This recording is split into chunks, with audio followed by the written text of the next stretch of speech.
Hi, everybody. I'm Jim Rohn. What a pleasure it is for me to come and visit with you for just a few minutes here today. Tell you briefly a little bit about my story and share some ideas that might be beneficial. I've lectured in some high school classrooms in California and Arizona and some universities and colleges, Pepperdine University, San Diego State, Arizona State University. And so I've had a chance to talk to kids that are interested in themselves and interested in their future, interested in America, interested in what they can do with their lives, and listening to stories that might be beneficial. And I don't have a chance to, visit all of the schools and universities around the world, so this is a great chance for me by video to have a chance to tell you my story. Just briefly, let me tell you my story. I grew up in Idaho, farm country. My father still lives on the old homestead where I grew up, southwestern Idaho. He'll be 91 his next birthday, and I'm very proud of him. I went to high school. I graduated. I went to college 1 year. Halfway through my second year, I decided I was smart enough, so I quit. One of my major mistakes. I should have stayed in school. But I thought, heck, I'm smart enough to get a job. And back then I thought, that was it. If you're smart enough to get a job, what else would you need? Found out later, a big mistake. But anyway, I quit school at age 19, went to work. A little while later, persuaded a beautiful young lady to marry me with a lot of fancy promises. And fortunately for me, we got married. A little while later, I started my family. And I'm out there working hard, doing the best I thought I could. But year by year, I kept falling a little further behind, buying a little more than I could conveniently pay for on time. And the creditors are finally starting to call saying, hey, you told us the check was in the mail. I'm not feeling at all good about that. About age 25, I've got pennies in my pocket, I've got nothing in the bank, and way behind on my big mouth promises to my family, and wondering what could I do to make my life better. I was willing to work hard. That was not my problem. But I just wasn't making the progress I wanted to make. And then good fortune came my way. Sometimes it's difficult to describe good fortune, why something remarkable happens to you at a particular time. One of my friends says, well, hey, things don't just happen. Things happen just. And maybe that's it, I don't know. But my good fortune was I had a chance to meet a very wealthy man. His name was Mr. Schoaf, Mr. Earl Schoaf. A friend of mine had gone to work for him, and he started telling me about this man. He said, you got to meet this man. He's rich, but he's easy to talk to, and he's got a remarkable philosophy of life. And he kept going on, and I thought, well, I've got to meet this man. So shortly after that, I had a chance to meet this Mr. Schoaf, and I was impressed. He was rich. He was easy to talk to. Within a few minutes, I was dazzled. And I said to myself, I would give anything if I could be like that, rich and easy to talk to. What would it take? And then I thought, if I could just get around somebody like him, and if he would teach me and coach me, I would do it all. And that was my good fortune. A few months later, this wealthy man, Mr. Schoaf, hired me and gave me a job, and I went to work for him, and I spent the next 5 years in his employ. And then, unfortunately, at age 49, he died. But I got to spend 5 years with this remarkable man, his last 5 years of his life, and the first 5 years of my new life. And my dream came true during that 5-year period. This man took the time to teach me and coach me. He taught me the books to read. He taught me the disciplines, and he taught me the skills. And he taught me the changes to make in my language and personality. And the things he shared with me during that 5 years changed my whole life. Changed my income, changed my bank account, changed my future.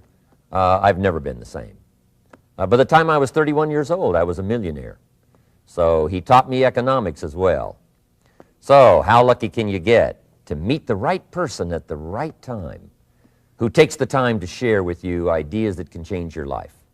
A lot of rich people, right, don't take the time, but he did, and he also had the ability. Some people want to share their experiences, but they don't quite know how to say it. But he had it all, and he used language that I could understand, and those ideas greatly affected my life. I wish he was still alive today. If he was, I'd be calling him today one more time, thanking him for the time he spent with me sharing his life and his experiences that so dramatically affected my life. Then, how I really came to be invited to speak to you today. 30-plus years ago, I was living in Beverly Hills, California. And a friend of mine one day said, "Jim, you've got to come and tell your story to my service club." He belonged to the Rotary Club. And he said, "I know your story. Idaho farm boy makes it to Beverly Hills." But he said, "I know my club members would love to hear your story. Would you come and at our breakfast meeting and tell your story?" And I said, "Okay."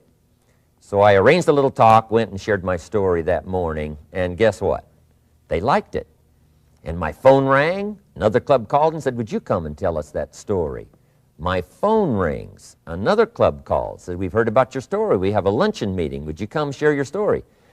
First thing I know, I'm spending a little piece of my time giving these breakfast talks and luncheon talks. And then one day, a man who heard my talk about 3 times said, "Would you come and talk to my management and salespeople?" He said, "I've got this little company going, and he said, if you would spend some time talking with my management and salespeople, I'd be happy to pay you." And I thought, wow, wouldn't that be something? Tell my story and my experiences and get paid? He said, "I'd be happy to." Little did I know, that was the beginning of a whole new, brand new adventure for me in sharing my story in speeches and talks and seminars and lectures. And now this business, become one of my most flourishing enterprises, takes me around the world. I went to many countries just this year, had my largest audience early this year in Spain, 12,000 people, 10 different languages being translated at the same time. The whole audience with the earphones on. It's interesting when you lecture with multi-languages. You know, when you hit the punchline, you know, the Spanish laugh first, and then the French get it, and then finally the Italians get it, and last the Germans finally get it. And then I say, "Hey, the Germans finally got it, I guess we can continue." You know, some languages take longer to translate than other languages. But what an exciting adventure for me. I was in Israel this year. I lectured in France, my first trip to Prague, Czechoslovakia, Lisbon, Portugal. Last year I was in London lecturing. Happened to be there the same night Pavarotti was singing in London. So, big dilemma for the people in London. Shall we go see Jim Rohn or shall we go listen to Pavarotti? Well, I must admit he had more people than I did, like 150,000 more. He did a free concert in Hyde Park, and they expected 250,000, but only 150,000 showed up because it rained. And they all got soaked from Prince Charles on down, but they sat in the rain and listened to Pavarotti. I would have been happy that evening, right, to cancel my seminar and go sit in the rain and listen to Pavarotti. Anyway, he and I have agreed now not to appear in the same city on the same day anymore. Not really, but how exciting for me to be able to travel all around the world and share my story. And then especially to have this chance today to come and visit with you. And when I get a chance to speak at a high school class or a university class, I'm always excited about it. I'm limited in time, so I wanted to use this way to come and share my story with you and some ideas that might be helpful in your career for the future, in your now busy life as a student, and then wherever you find yourself in the years to come. Some of the things I'm going to share with you, I want you to remember for a long, long time, because the ideas I want to translate for you drastically affected my life. And if I can share now and affect your life, and you write me a letter or tell me in person someday, "Mr. Rohn, I listened to your video and I watched it carefully, and sure enough, some of the ideas that you shared greatly affected me, and here's what's happened to my bank account, here's what happened to me in school, here's what's happening to my future," that'll give me great, great satisfaction. So the man who shared with me ideas that changed my life, I want to share with you 3 of those basic subjects. When I met him, I was 25 years old, and when I first got acquainted with him, I used a lot of excuses as to why I wasn't doing well. And he said, well, tell me a little bit about your story. And I told him, you know, I was behind on my bills, had pennies in my pocket and nothing in the bank, that I was embarrassed about being behind on my big mouth promises to my family. And then he gave me one little simple phrase that really forever changed my life. And here's what he said: Mr. Rohn, if you want the future to change for you, you've got to change. And he said, if you don't change, the next 6 years of your life is going to be just like the last 6. You'll still be behind on your bills. You'll still be behind on your promises. But then he gave it to me in the form of a promise. When I was 25 years old, I've remembered it all these years, and I've shared this promise now with probably over 3 million people in the last 30-plus years. And it's going to be valid for you, so listen carefully to this promise. My teacher said to me, young man, if you will change, everything will change for you. If you will get better, everything will get better for you. What a clear message that was for me. He said, if you'll change your philosophy, if you'll change your habits, if you'll refine your thinking, if you'll change and accept some new disciplines, if you'll turn the corner where you've been in the past, go for a new life for the future, he said, all kinds of remarkable things will happen for you if you will change. Before I met Mr. Schoaf, I used to cross my fingers and say, I sure hope things will change. I was hoping the government would change and the tax structure would change and that my boss would change and pay me more money. I was hoping that, you know, economics would change and prices would come down, and I was hoping that circumstances would get better. And then I discovered from my teacher that those things are going to continue the same. In fact, all of those things that happen to us is kind of like the wind that blows. And the wind blows on us all. In fact, in America especially, the last 6,500 years of recorded history, we've got probably the most favorable wind that's ever blown. Economics and circumstances, living in a free country, democracy and freedom, an excellent economy. Sure, we struggle at times, but compared to the rest of the world in the last 6,500 years, we've got the best wind ever. But if you just let the wind blow, I'm telling you, it won't take you where you want to go. All of us must use this wind to take us to the dreams we've got, to the equities we want, to the money we want, to the income we want, and to all the things we want our life to have. This is where we want to go, and we've got a good wind, but we must not leave our future just to the wind, just to the economy, just to the structure of the way things are happening today. Here's what we must learn to do, and that is set a good sail. And if you'll learn to set a good sail, and that's what my teacher taught me in those early days. He said, Mr. Rohn, the wind is going to blow however it's going to blow. Politics are going to be politics, and the economy is going to be the economy. And however it turns out, that's the way it's going to be. What you must learn to do is not to wish for a better wind. That's naive. The key is to wish for the wisdom and the skills and the learning so that you can set a better sail. And so that's what I did at age 25. I went to work not on the economy. I went to work not on the community. I didn't go to work to try to change the government. I didn't go to work to try to change my boss or the company. I didn't go to work to try to change circumstances. I went to work to try to change myself. And I picked up that promise my teacher shared with me, that if I would change, my income would change. If I would change, my bank account would change. If I would change, my future would change. And sure enough, his promise came true for me. The first 6 years of my economic life, I wound up broke. Those pennies in my pocket, nothing in the bank, behind on my promises.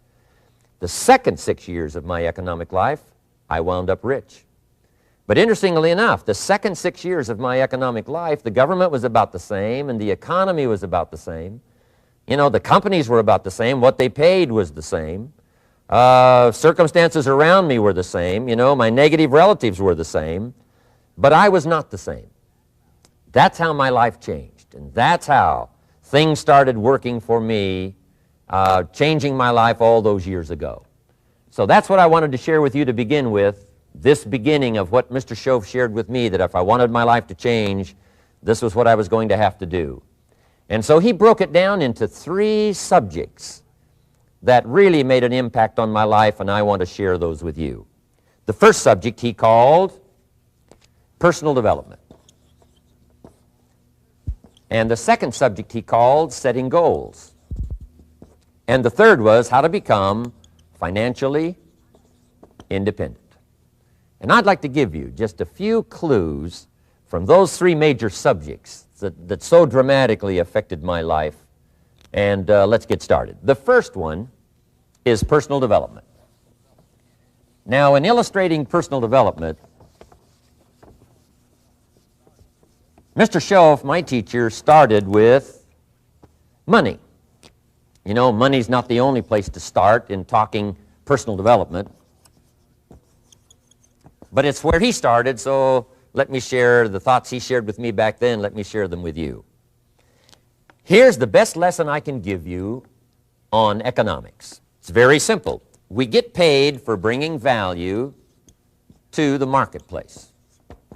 That's about as simple as I can put economics. We get paid for bringing value to the marketplace. Now, it takes time to bring value to the marketplace. However, we do not get paid for time, so we cross that out. Mistakenly, the man says, I'm making about $20 for an hour. Not true. If that was true, you could just stay home, right, and have him send your money. So that's not true. We don't get paid for time. We get paid for value brought to the marketplace. Now, since that's true, here's one of the key questions of my talk to you today. Is it possible to become twice as valuable to the marketplace and make twice as much money in the same time? Is that possible? The answer is yes. Could you become 3 times as valuable as you might be right now to the marketplace and make 3 times as much money in the same time? And the answer is yes. 5 times, 10 times? Of course. America is unique. It's a ladder to climb. It starts down here, let's say, at $5 an hour, and it keeps going up. Top income last year, $80 million. The guy who runs Coca-Cola.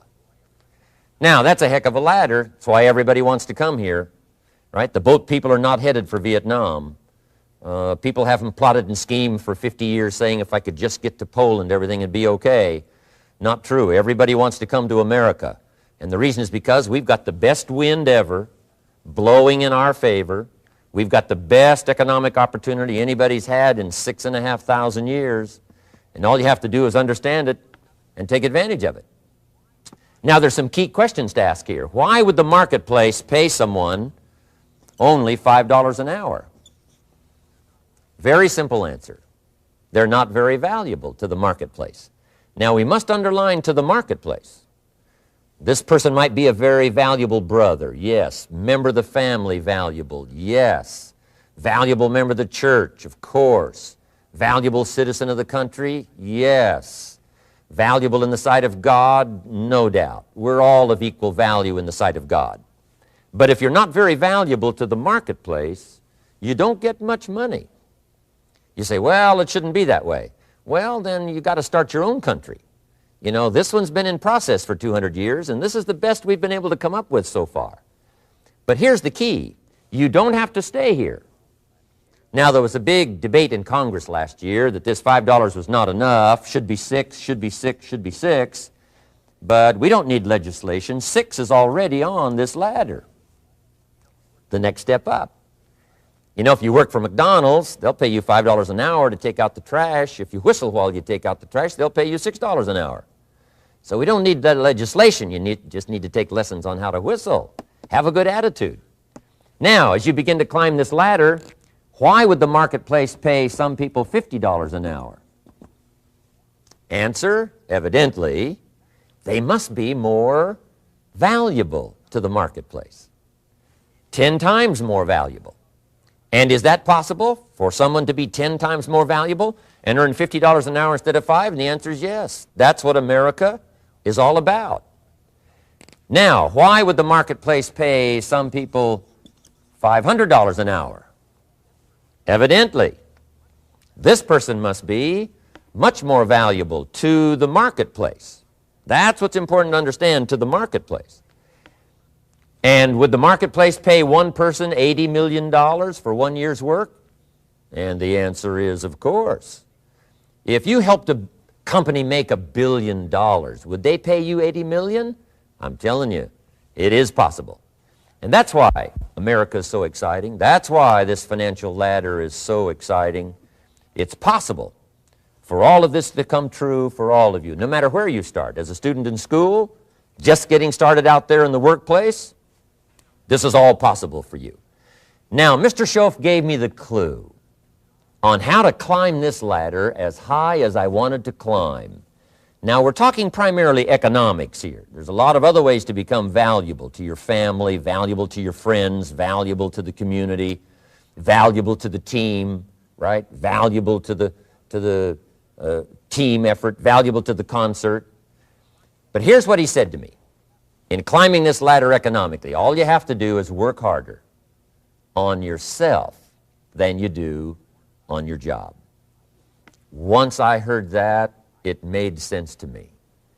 I kept hoping that everything else would change around me, found out that if I went to work on myself, worked on my skills, worked on my language, if I became better than I was each year, if I grew in skills and language and vocabulary and competence, then I would become attractive to the marketplace. Not very long ago, a company called me and said, Mr. Rohn, we're expanding internationally.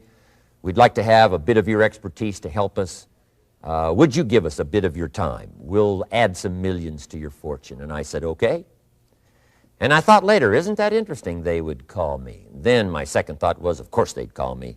Who else would they call? I can get the job done. Now, what a contrast for me, farm boy from Idaho, raised in obscurity, parents of modest means, broke when I was 25. How come I would get a telephone call and someone offer me a lot of money to help them in expanding around the world? Simple answer, evidently. Something happened to me between age 25 and where I am today. And I can tell you where it all started. From my teacher, Mr. Schoaf, who said to me, we don't have to change what's going on out there. That's the wind that's blowing. All we have to do is change what's going on in here. And now there's several ways to do that on personal development. And let me give you those ways. Here's the first one. We must learn from personal experience. Pretty simple. Learn from what happens to you. Take a look back over the last few months. Did you make some mistakes? How could you correct those for the future? Take a look back over the last year. Have you done it right or done it wrong? Let's correct it for the next year. Learn from your personal experience. Mr. Schoaf asked me when I first met him, he said, Mr. Rohn, how are you doing? You've been out there now 6 years. And I said, I'm not doing very well. He said, I suggest you not do that anymore. What a simple, swift analysis to my situation. He said, if you keep doing it, the next 6 years will be like the last 6. You don't want that to happen. Let's make the changes. So learn from your personal experience. Now here's number 2, why I came to share this video experience with you today. And that, I call it OPE, other people's experiences. That's me, other people. That's your teacher, other people. That's your friends and colleagues, other people. The people you meet that can pass along to you their experiences, what's happened to them, the mistakes they made, how they corrected them, how they changed their health and changed their bank account and changed their income and changed their future. That's it, other people. Now there's 2 kinds of people to learn from. One is failures. It's too bad failures don't give seminars, right? That would be valuable. Bring your notebook, have them tell you how they lost it all and threw it all away, threw their health away and threw their friendships away and things didn't work out well. That would be valuable. But now then we must also learn from positive, people that have done well. They've got the health, and so we ask them, how did you become so healthy? They've got the skills, so we ask them, how did you become this skillful? They've got the income, so we ask them, how did you get here in such a short period of time? So now here's what's important in personal development. In learning from other people, we learn, number 1, by observation. We learn what we see. We watch people that are successful in what they do. In sports, we watch their disciplines. In business, we watch their disciplines. By observation, what we can see. The reason I created this video is something that you could see someone's experiences translated for you. Second, we learn by what we hear. I've got some of my lectures on cassette tapes, so you can take them with you wherever you go and learn by listening. Turn your car into a mobile classroom and listen. And then listen to the sermon on Sunday morning. Listen to the lectures. Listen to the teacher. Listen to someone who's got something good to say. And then number 3 is vitally important on personal development, and that is read all the books you can possibly read in your lifetime. Mr. Schoaf got me started on my library. I've got one of the better libraries. Haven't read everything in it, but I feel smarter just walking in it, my library. At least I was smart enough to buy it. Now I got to be smart enough to read it. And then, of course, I got to be smart enough to decide what's valuable and then do it. But this one is very important. Become a good reader. Some books that helped change my life. Mr. Schoaf recommended, of course, the Bible. And my parents made sure I was a pretty good scholar by the time I was 18. That's been so beneficial for me, drawing from those illustrations, reading about those stories, people who made it and people who didn't make it, and what the difference was. And then other books that helped to really change my life. One called Think and Grow Rich by Napoleon Hill. And then a book that helped me become financially independent by the time I was 31. And that book is called The Richest Man in Babylon by George Clason. And I'm going to share a little bit of that book with you when I get to financial independence today, our third subject. But I started reading the books, attending the classes, making sure that I got in front of people that had something good to say. And then I started keeping a journal. One of the major things my teacher taught me was to keep a journal. He said, don't trust your memory. If you hear something good, just make a little note and write it down. Now, at first I took, notes on pieces of paper and torn off corners and backs of old envelopes. And it didn't serve me well, thrown in a drawer. Then I learned to keep a journal, a bound copy of all my notes. So I would suggest you do the same. Things that impress you, a poem that impresses you. When you attend a class, some of the ideas that impressed you, jot them down. You read something in a magazine, right? Some ideas, take those out, put them in your journal. Keep a good journal the rest of your life. This will serve you well. My journals make up a significant portion of my own library. And if you saw my library and saw my journals, I tell you what you'd have to say. This is the library, and these are the journals of a very serious student. No wonder Mr. Rohn is invited to lecture and speak on his experiences around the world. So I want the same thing to happen to you. Value captured that you can resort to later, go back over it and review it, and let it become valuable to you. So that's my first subject, personal development. Work harder on yourself than you do on your job. Develop the skills, learn the lessons, take the classes, absorb all that is being taught to you these days. And then later on, of course, you can sort it out, what's valuable to you and how to refine it for your business and for your life and for your future. But the main thing is to get it and start this process of personal change, personal development. And let me say it one more time. If you will change, everything will change for you. You'll never be the same. You'll keep growing. As you look back on a few months, look back on a few years, you won't believe the progress you can make. Economically, your relationship with your family, your friends, and whether you're in sports or economics or whatever, I'm telling you, that whole process of committing yourself for personal change, personal value, can really make your life unique and worthwhile. Now let's cover the second subject, on setting goals. Mr. Schoaf gave me some tips on setting goals that changed my life forever. And I want to share those with you.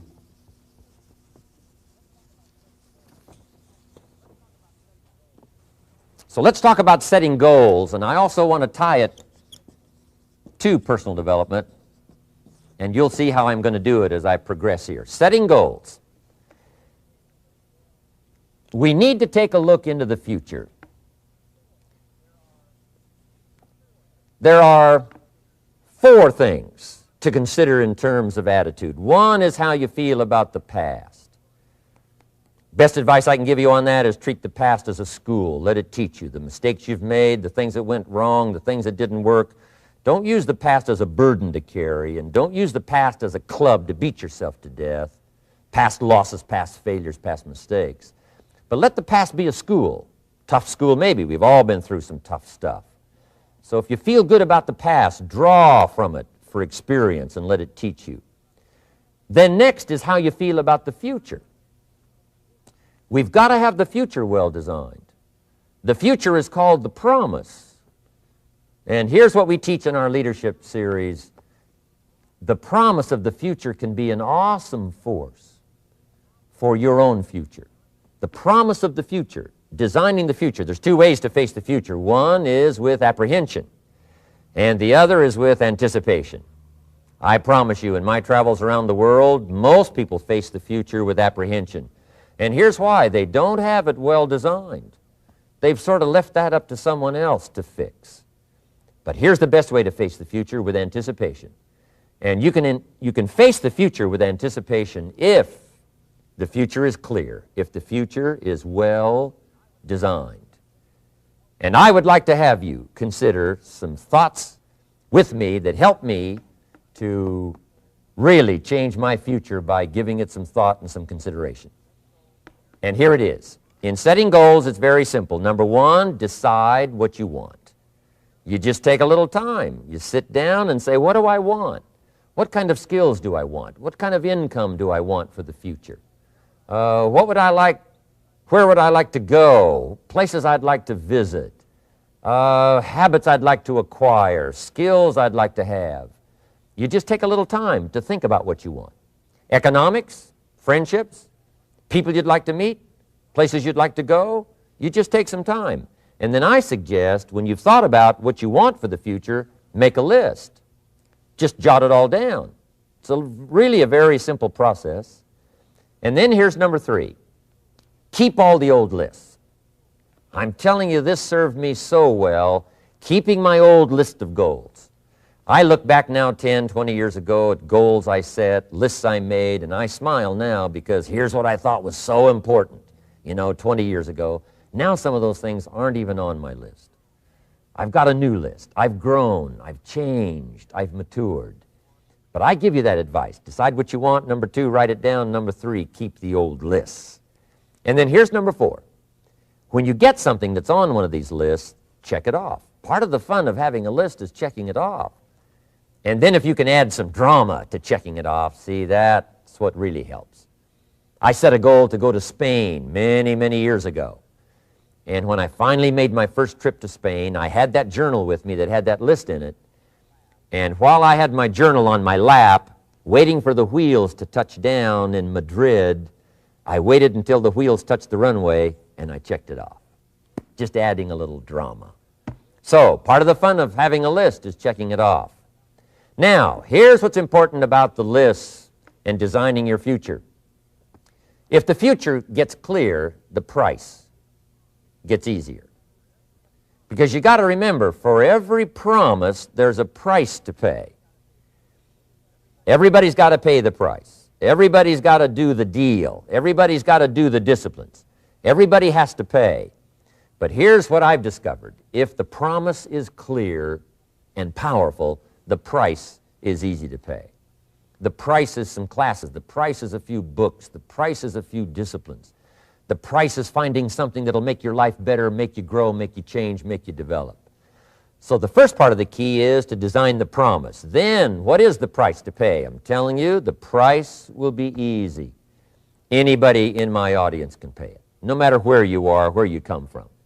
Color doesn't matter, religion doesn't matter, where you grew up doesn't matter, circumstances don't matter. I'm telling you, if you'll make the promise of the future clear for yourself, the things you want, the places you want to go, the things you want to have, the person you want to become, the skills you want, the homes you want, the future you want, the friends you want, all of the values of life that you could possibly want.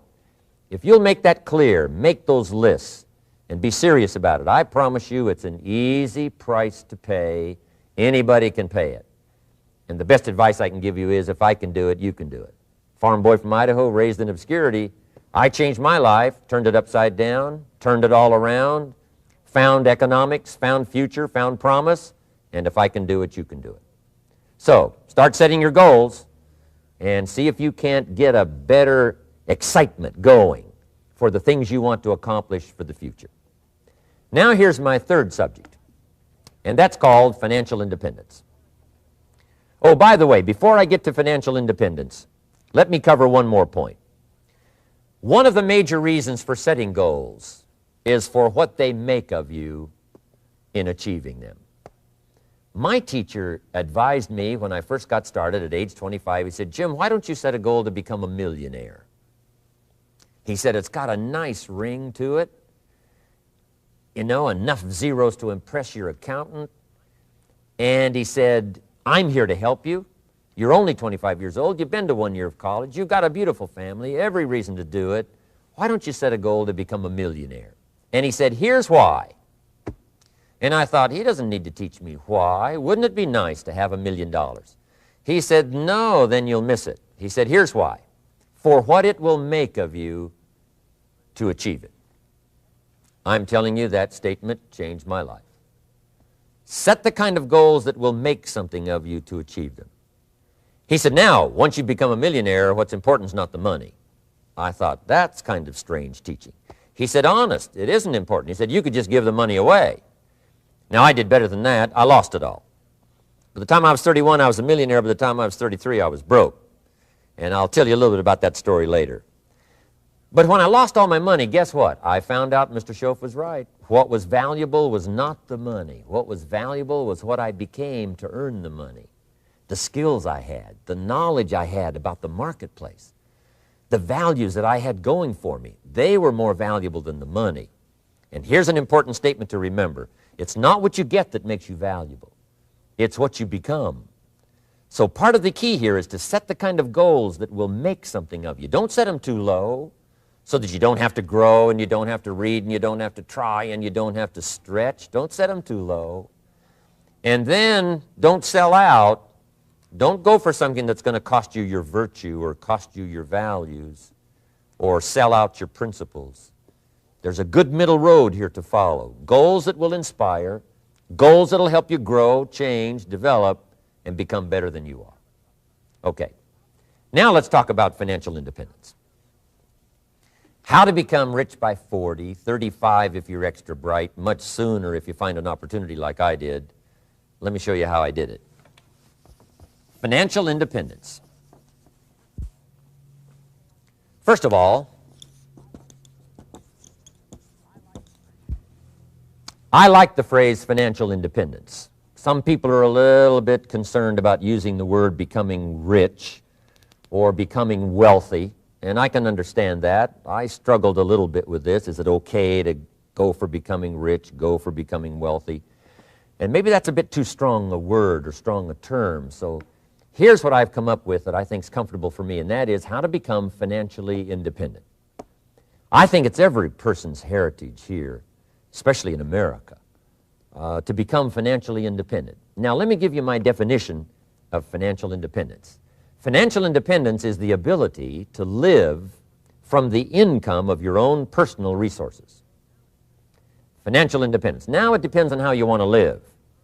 If you need $2,000, $3,000 a month, if you need $4,000 or $5,000 a month, if you need $10,000 a month, some people may need, $100,000 a month. But whatever you would need to live, and you could earn that living from the income of your own personal resources, that's what I call financial freedom, financial independence. And let me show you how to acquire it. If you start at age 15, between ages 15 and 35 is 20 years. And in my personal opinion, based on my own studies and my own experience, 20 years, in my opinion, is enough time to become financially independent. If you're not, you don't live in the wrong country. Probably what's happened is you have the wrong plan. And it's easy to be a nice person with the wrong plan. I found that when I was 25 years old. I was broke at age 25, and I was a nice guy. You would have liked me. But I'm telling you, my plans up until then, especially my financial plan, left me broke. I totally changed it the next 6 years, and I became financially independent. So I know what I'm talking about. It is possible in a reasonable amount of time, 15 to 35, whatever, 20 years' time, enough time. You can do it in a much shorter period of time, like I did if you want to, but this is a reasonable enough time. But here's number one. First of all, you got to have the right philosophy. Philosophy is our ability to gather knowledge and sort through it and decide what's valuable. To develop a philosophy about life, a philosophy about our health, a philosophy about our family relationships, a philosophy about economics. And if you develop the right philosophy, that's what helps to set this sail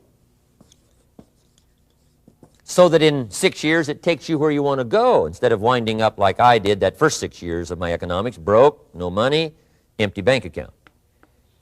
The right philosophy. Now let me give you a couple of philosophies to consider. Here's the first one. It's called the philosophy of the poor. And here it is.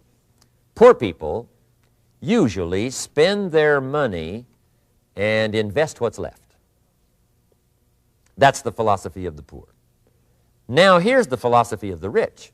Rich people invest their money and spend what's left. And here's the startling answer.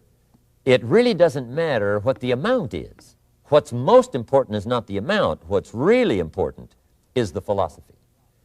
So I would ask you to adopt this philosophy of spending after you have invested. Invest first, then spend. And I've got a little formula that I'm going to share with you. Now, what should a child do with a dollar?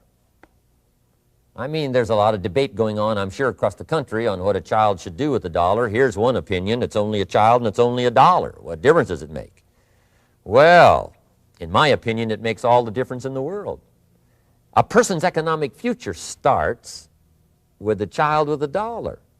Somebody says, oh, no, you're only young once. Let him spend it all. Well, when would you hope that would stop? Somebody says, well, wait till he's 50 and broke like me and, and then he'll learn. Well, no, we don't want to wait that long. If I would have known earlier than age 25, I would have changed. In high school, if they would have had classes called Wealth 1, Wealth 2, I'd have taken both classes. I would not have waited until age 25. So, the earlier the better. So, what should a child do with a dollar? Here's the simple premise to begin with. Don't spend it all. And if a child wants to spend the whole dollar, you got to say, hey, don't spend it all. Don't spend it all. They'll say, why not? It's my dollar. I earned it. You say, I know you earned it, but don't spend it all. They'll still say, why not? Say, let me show you why not. So you put them in your car, take them to the other side of town, and show them where people live that spend the whole dollar. You just drive them around. Kids learn best by visual.